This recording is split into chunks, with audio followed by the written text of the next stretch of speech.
মাই back channel Titli Tatai blog. তো আজকে আমি কিছু ঘরোয়া জিনিস দিয়ে আর কিছু দোকানের জিনিস দিয়ে বানিয়ে ফেলবো ঘরোয়া একটা কেক। ঠিক আছে, তার জন্য দেখো আমি কিছু পরিমাণে বিস্কুট নিয়েছি, যার থেকে ক্রিমগুলো একদম আমি আলাদা করে দিয়েছি। হ্যাঁ, আর হোয়াইট কালার ক্রিমটা আলাদা আর চকলেট কালার ক্রিমটা আলাদা করেছি। আর আমি নিয়েছি হচ্ছে তোমার আমুল দুধ নিয়েছি আর একটা চকলেট লিকুইড নিয়েছি। তো হ্যালো ফ্রেন্ডস, তোমরা আগেই দেখেছো আমি কিছু বিস্কুট নিয়ে নিয়েছিলাম আর সব হোয়াইট ক্রিম, চকলেট ক্রিম, আর এগুলো তো দেখিয়েছি তোমাদের। যেটা দেখানো হয়নি সেটা হচ্ছে এর মধ্যে একটু কিছুটা চিনি দিয়েছি আমি। হ্যাঁ, তো চিনি আর বিস্কিটটা দিয়ে আমি আলাদা আলাদা করে করিনি, চিনি আর বিস্কুটটা দিয়ে একবারে আমি মিক্স করে নিয়েছি মিক্সিতে। তো দেখো করার পরে জিনিসটা এরকম হয়েছে, এত স্মুথ হয়েছে জিনিসটা, যাতে একটু মানে ইয়ে নয়, পুরো পাউডারের মতন হয়ে গেছে। ঠিক আছে, তো দেখো জিনিসটা ক্লোজ করে দেখাচ্ছি, একটা দুটো দানা হয়তো রয়ে গেছে, তো গুললে ঠিক হয়ে যাবে। আমি গুঁড়ো দুধটাকে না পুরো জল দিয়ে একটা ব্যাটার টাইপের বানিয়ে নিয়েছি দেখো। ঠিক আছে, আরও নাড়াতে হবে, কন্টিনিউয়াস করছি আমি। তো এর মধ্যে আর একটু জল মেশাবো আমি, পুরো গুলে গেলে।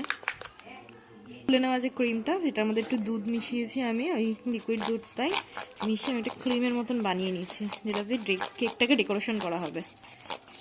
এর মধ্যে দিয়ে দিলাম সামান্য খাবারের সোডা। ঠিক আছে, দেখে নাও, তোমরা আন্দাজ মতন দেবে। আর এরপরে দিয়ে দেব এই দুধের ব্যাটারটা, আস্তে আস্তে করে দেবো, অল্প অল্প করে, আর গোলাতে লাগবে।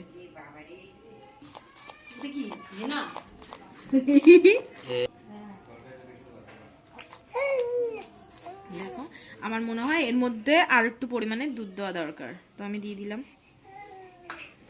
আবার গোলাতে থাকি।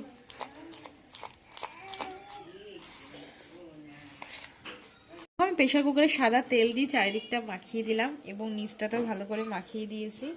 আর সাইজ মতন গোল করে একটা কাগজ কেটে নিয়েছি, তো এটার মধ্যে সেটাকে আমি বসিয়ে দেবো। দেখো ভালোভাবে যাতে সাইডে লেগে না যায়, তেলটা যেন সাইডেও ভালোভাবে লাগানো থাকে। আর এটাতে পুরো পেতে নিয়েছি। এবার আমি ব্যাটারটাকে ধীরে ধীরে ঢেলে দেবো এর মধ্যে। ব্যাটারটা দেখো এরকম হয়েছে, জানি না খেতে কিরকম হবে, বানানোর পরে সবাইকে এখন দেবো, তারপরে রিয়াকশনটা দেখবো যে কিরকম হয়েছে। দেখে নিয়েছো?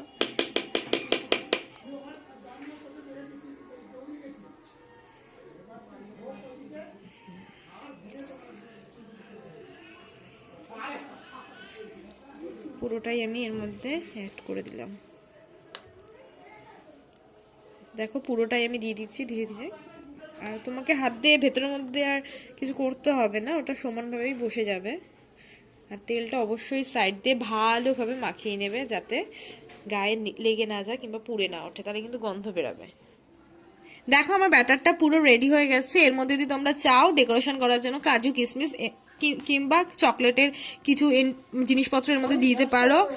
খুব প্রেশার কুকারের মধ্যে আমি এটা দিয়ে দিয়েছি, এর মধ্যে কাজু কিশমিশ দিয়ে তোমরা ডেকোরেশন করতে পারো, কিন্তু বাট এটা তোমরা তোমাদের ইচ্ছা মতন ডেকোরেশন করতে পারো। তো আমি এর মধ্যে দেখো ব্যাটারটা দিয়ে দিয়েছি।